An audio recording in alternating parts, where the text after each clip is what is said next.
This video will explain the Gradia gum opaquing technique using Gradia gum opaques and an opaque modifier. You'll also have a couple of other things you'll need to use in order to perform this procedure. You'll need a light curing source, a halogen type light like a triad, proform, something like that that has a halogen bulb. It's about 20 seconds per surface. 20 seconds per surface meaning that you would first put it underneath the light as close as you can to the light for 20 seconds, then turn it on its reverse side and do the same. What you want to do is have a lot of light penetration through that surface for that 20 seconds. You'll also could do the same thing with a GC Labolite. That would be 1 minute per surface. Or a GC light, G-light they call it, which is a handheld operatory light. That's a bit tedious and it takes quite a long time to do a whole bar. Or the GC step light, which is what I prefer to use, and that has 1 cycle per surface. A cycle is generally about 8 to 10 seconds. So as you can see, with some readily available light units, you can use this product. All you have to do is get the ancillary products to go with that, and we're going to talk about that now. First off, I guess I should show you a couple of the sources. Of course, everybody knows the old triad work light. Most labs have that. Maybe they don't use the triad, but they definitely use the light for light curing tray materials and so forth. That's VLC light source. ProCure has one too, much more economically priced, has a rotating platform, and has 2 halogen bulbs for penetration. If you were to lay the bar on this, you want to lay it on one side, cure it, then flip it over, and then cure it for another 20 seconds. I would also recommend that you stick it on something to elevate it, to put it more into this range and not on the actual surface of the platform. The G-light, operatory held light, it's an LED light, and you would hold that right on the surface. Again, I believe that's a bit too tedious for most laboratories. You'd like to get that done rather quickly. And then the step light from GC, which is a halogen bulb, and you would just touch this handle and hold your bar against or next to the light. Here, generally speaking, probably in this range right here is the way I do it. Put it on a hemostat so you don't get tanned fingers, of course. The materials, as I mentioned before, you'll need to procure either the GO11, 12, or 13, or perhaps you'll purchase all 3. If you're using different shades of acrylic, it's a good idea to buy all 3, because when you're using opaques on bars and other applications such as ERAs that are too close to the surface, or even metal frameworks on partial dentures, you want to have the options to use different shades of opaque to try to match the acrylic as much as possible. You'll also need a gum opaque modifier. I shouldn't say need, it's optional. I'll show you in a minute, but basically the gum opaque modifier GM51 is a red, and you can add it to the 13, 12, or 11 to give those colors a much richer red hue. You also need to purchase MetalPrimer II. I love this stuff. Use it for everything. Goes on my analogs if I'm making a temporary bar. Goes on my locator caps. Goes on my ERA caps. Goes on my clasp arm tangs. In other words, I would prepare the surface with air abrasion on a tang for a partial denture which has a wrought wire clasp, and then when I wash out the case I would coat it with metal primer and then cure it. It gives it a much better bite and it sticks to the acrylic, and you can be less concerned about the wrought wire pulling out of your acrylic at a later date.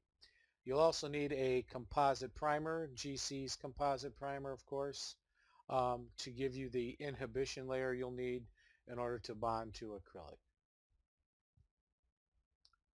Just a little bit about the metal primer. It's a methacrylate. And there were some tests that were done here back in '08 on the effects of the GC metal primer on the bond strengths of heat-cured acrylic resin to titanium. And there were two different surface treatments. Those treatments were air abrasion, 50 to 110 micron aluminous oxide, and the other was a roughened surface with a diamond. Both surfaces, however, showed a remarkable or remarked improvement, a marked improvement, that should say, over just trying to cure to the bar. So a chemical bond between the heat polymerized resin and alloy was achieved using GC MetalPrimer II with both surface treatments. In other words, the roughened surface using diamonds, or the sandblasted surface.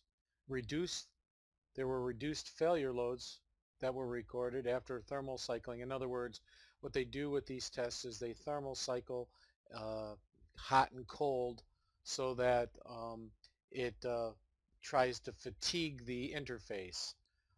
It's just part of the testing procedure because people will drink hot things and cold things, and we want to make sure that there's stability through a temperature range. But the predominant mode of failure was cohesion. A cohesive failure was generally seen at some point, but the GC metal primer was effective in achieving a chemical bond with either the sandblasted or roughened surface, and that's good to know. Again, I wanted to know more about the product, and so I went to the research and did my own independent research in the Journal of Prosthetic Dentistry to see if I couldn't get my hand on some information that would make me feel confident enough to use the product. And again, I use that on my bars to alloy. I use it on my locator caps. I use it on the tangs of wrought wire clasps. Again, trying to achieve a better bond between resin and the alloy. If you've ever seen the shade guide for Gradia gum comes with translucence. It comes with opaque modifiers, which is what is used for your Gradia gum technique, which would be an exterior colorization of your dentures. Then there's a modifier, gum, which is your base. These would be typically for buildups on metal subframes or zirconium subframes. And then you have this family, which is the opaques, the 11, 12, and 13, and you can see the shade range.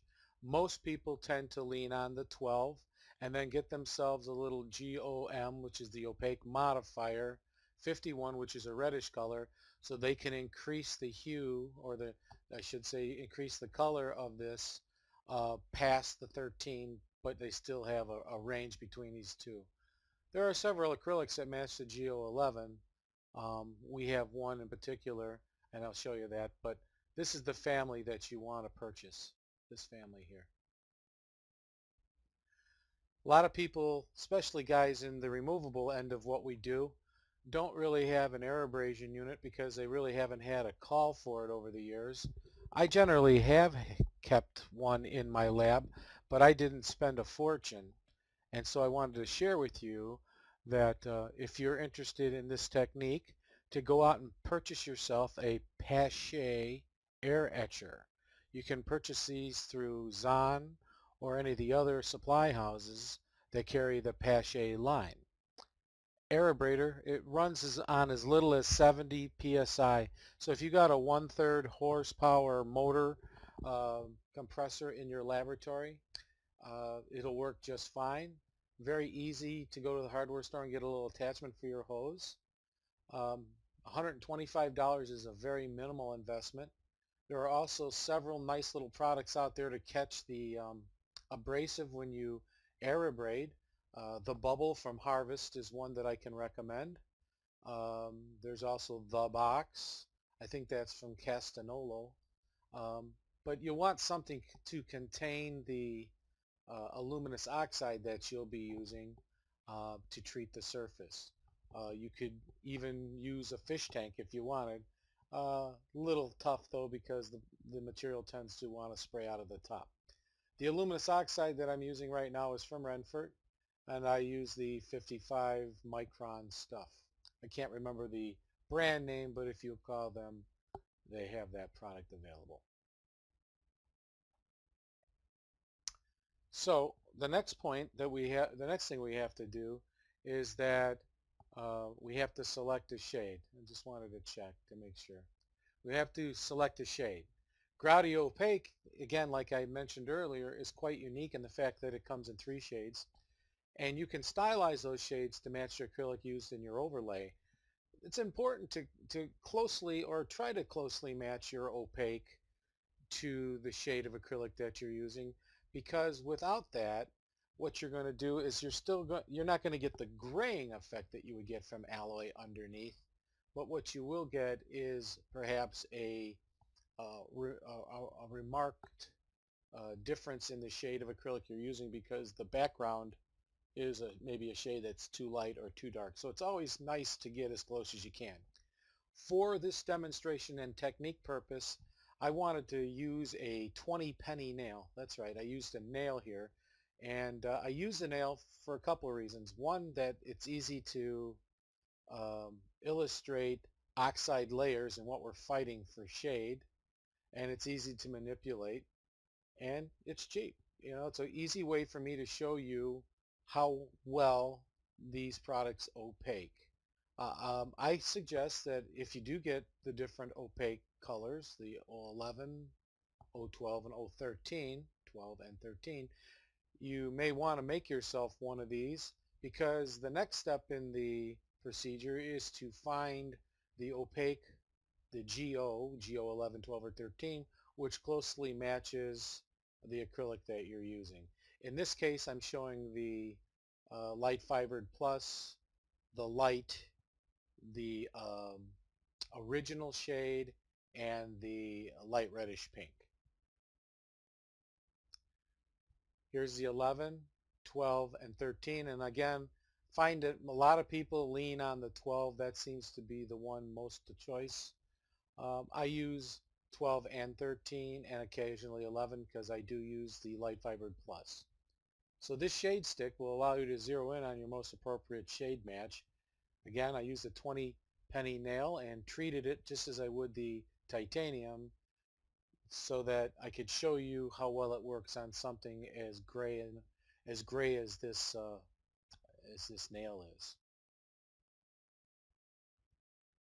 So there's my nail, and just to show you, I have my shade guides lined up here to show you through my observation which ones I feel match the best. And that is, for my shade 11, which is my light fibered plus product, I find that the GO11, believe it or not, works best. 11 and 11, that works out nice.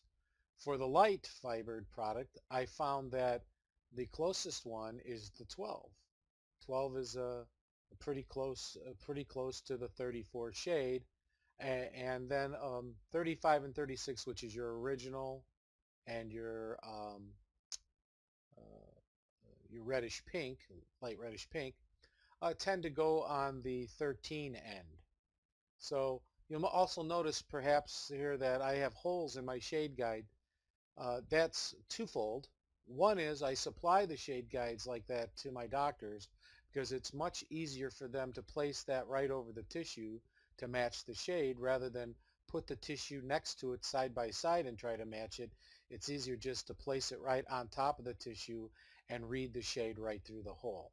It also helps because I can place the shade tab of the acrylic I'm using over the colored area that corresponds with the opaque, and it also gives me a more genuine way to select the opaque color to match the acrylic. Like this. See, 36 doesn't match, but up here 36 looks much better. See, it's got that color. This would be, like I say, the light fibered plus, whereas this is your light reddish pink. Just to show you. And see how nice you can read the shade through it because there's a hole? Well, the same thing holds true when the doctors have their shade guides and they go to the mouth. They can just place that right over the tissue, and it gives them a really fast comparative as to which shade tab matches the tissue best.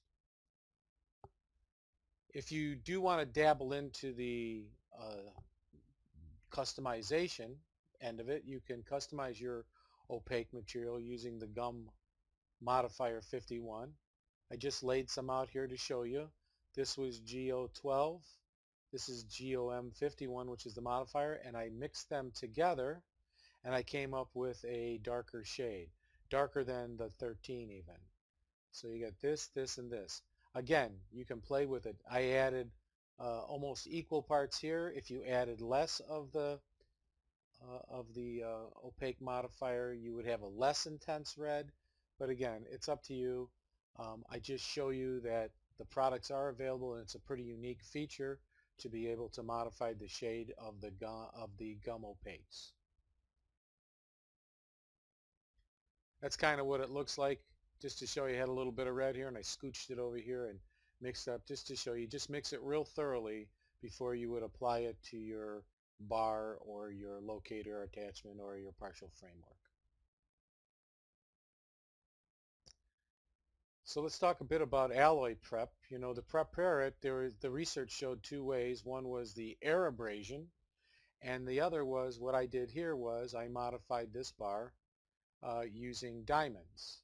And you can see the rough surface, which is a great preparation for the adhering of acrylic when used in conjunction with the MetalPrimer II. I also modified this bar in shape and contour as a side note to show you that I got the bar in with lots of right angles, very sharp right angles. And the first thing I do if I get anything in with sharp right angles is that I round them off and take them off, because I do not want to have a crack propagation area. I want to have an area where I'm not going to have, after certain impacts or fatigue, a fracture that would encompass a line angle. So I take those line angles off and either sandblast it or leave it prepared like this. Actually, I believe I sandblasted this as well, but you could do it just this way, or you could do it together, or you could do it separately. You could just do sandblasting. When you're applying products to the bars and using the Gradia products, whether it's the opaque or the gum modifier or the gums, I wanted to make sure to tell you that you should label your brushes so that you don't cross-contaminate your product nor cross-contaminate the item that you're opaquing. I have mine marked for Optiglaze, composite primer, and my metal primer as well. You do not want to mix Optiglaze with any of our Gradia gum products. It just hinders their curing performance, and it's not a good thing, and I don't want to get Gradia on my metal primer brush, so I make sure to keep them all separate, and I use them for a single purpose. It's just good housekeeping to do so, and you'll prevent yourself from getting into a whole bunch of situations later if when you want to cure and you get curing problems. I've had several technical calls, and we've tracked them back to the cross-contamination using brushes that were used for multiple purposes.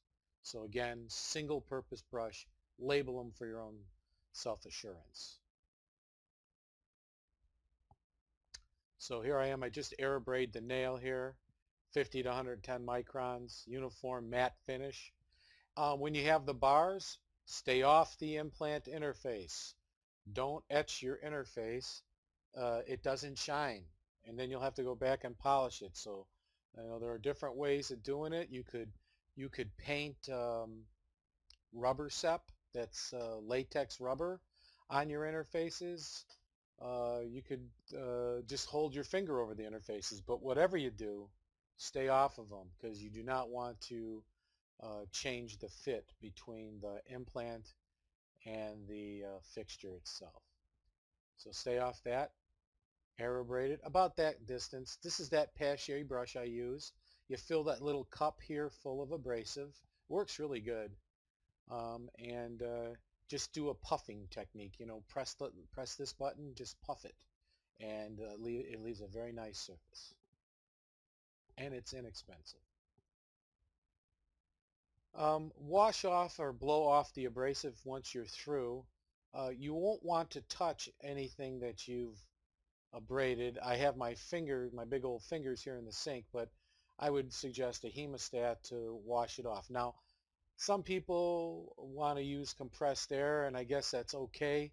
I get nervous because compressed air, along with moisture, could embed moisture into the fine surface that you've produced, that rough surface you've produced on the bar. And I prefer to just rinse it with water and towel dry it. But if you do use a compressor, just make sure that the air is free of oil and moisture. I hope you're using a good dryer on your air source, because compressors tend to drag in moisture and they collect at the bottom of your compressor. And if you're not adamant about emptying that water that collects at the bottom of your compressor, and you're not using a dryer someplace in between, chances are you're blowing air into your prepared surfaces, and later when you apply Gradia or Gradia Gum Opaque or any other types of composites, you may find you have some issues. So again, just a word of warning and a little bit of a technique alert. Then I go and I'll coat my bar with 2 coats of MetalPrimer II. The first one is thin. I just want it to be damp. Don't want it soaking, and I don't want it to go down the access holes or around the interfaces, because the last thing in the world you need is acrylic running down into those holes. How do you prevent it? A couple of ways. You can put some putty, mix up a little GC lab putty and squeeze it down in the hole and wipe it off the surface, and then go ahead and let it set up, and then later just blow it out.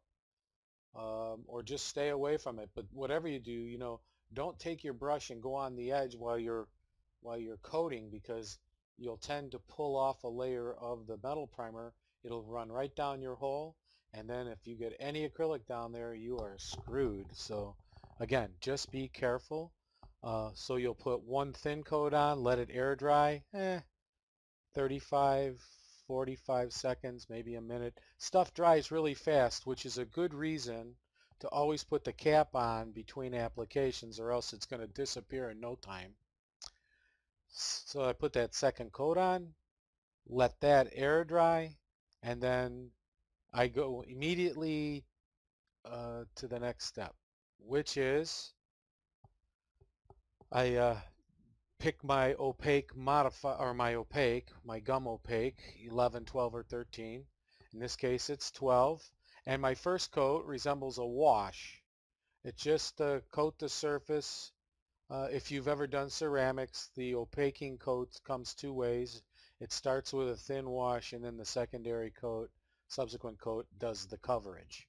So my first coat resembles a wash. I cure it for 20 seconds to a minute, making sure to expose all sides that are opaque. And then subsequent coats, 1 or 2, depending on if you've got a couple little dark areas. And again, back underneath your curing light for 20 seconds to a minute, depending on your unit. And make sure that you rotate or turn it so all sides are exposed.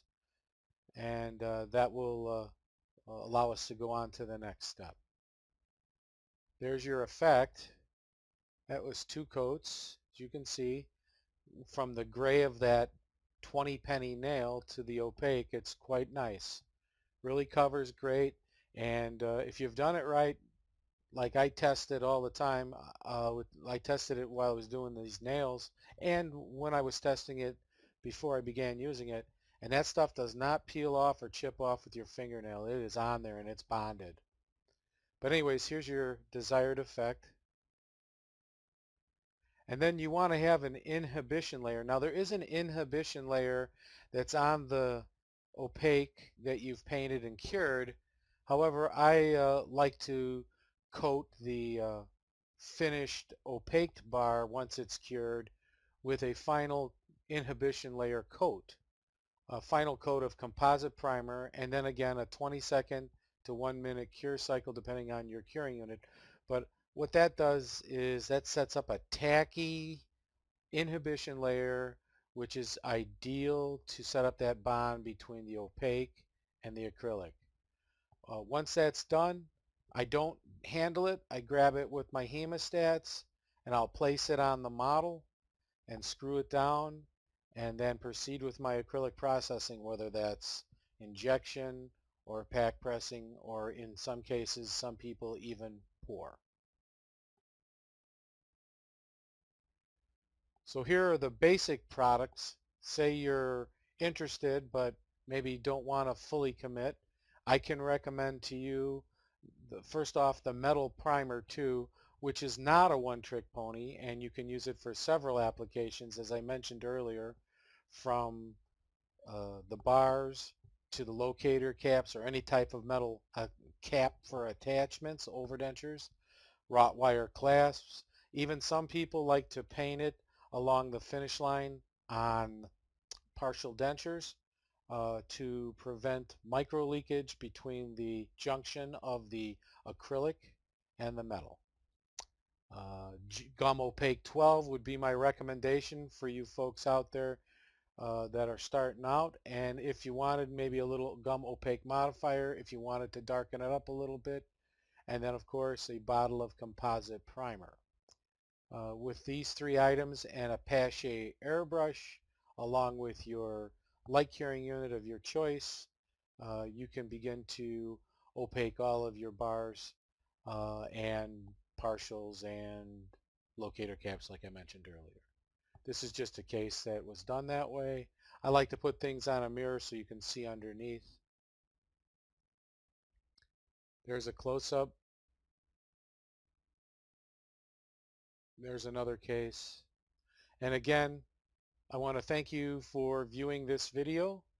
Appreciate you coming to my YouTube channel as always.